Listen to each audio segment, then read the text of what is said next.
Praėjusį pavasarį turėjom gana sudėtingas orų sąlygas. Jeigu pamenat, ilgai užsitęsusios pavasarinės šalnos trukdė atlikti purškimo darbus laukuose.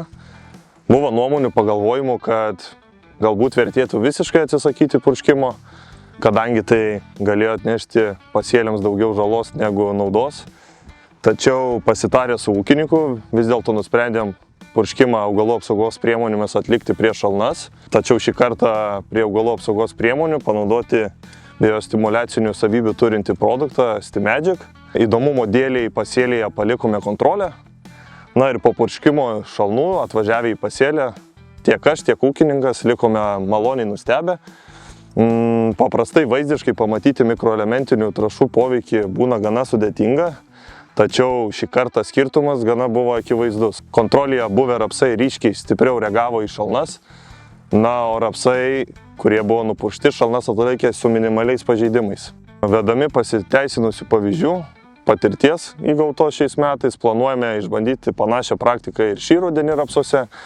Dėl užsitęsusių derliaus nuėmimo darbų, kai kur rapsosėje tapo šiek tiek vėlyvesnė nei įprasta, todėl kiekviena ta vegetacijos diena rapsams dabar yra kaip ir aukso vertės. Todėl prie Belkarmetazomix herbicidų mišinio vėlgi naudosime Stimagic produktą. Purškimo tikslas nėra vien tik antistresinis poveikis kultūriniam augalui, šiuo atveju rapsui, bet ką pastebėjome ir praeitose bandymuose, tai tikimės ir geresnio, ir greitesnio herbicido suveikimo prieš piktžoles.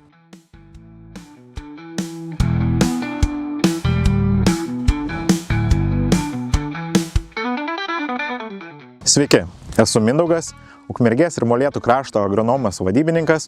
Savo darbo praktikoje visada ieškau strategijos, kaip kuo efektyviau ir kokybiškiau atlikti ūkininkams darbus laukuose. Šalia augalų apsaugos produktų šiais metais išmėginau Aminosoil produktą ir pastebėjau, jog augalai lengviau perneša įvairias oro stresinės situacijas, kurių šiais metais tikrai netrūko. Ir bendradarbiaujant su vokiečių gamintojais Libosoil esame turėję ne vieną diskusiją apie Aminosoil, kuris jau per 40 metų įgavo vokiečių ūkininkų pasitikėjimą ir yra įprasta praktika laukuose, kartu naudoti su pesticidais.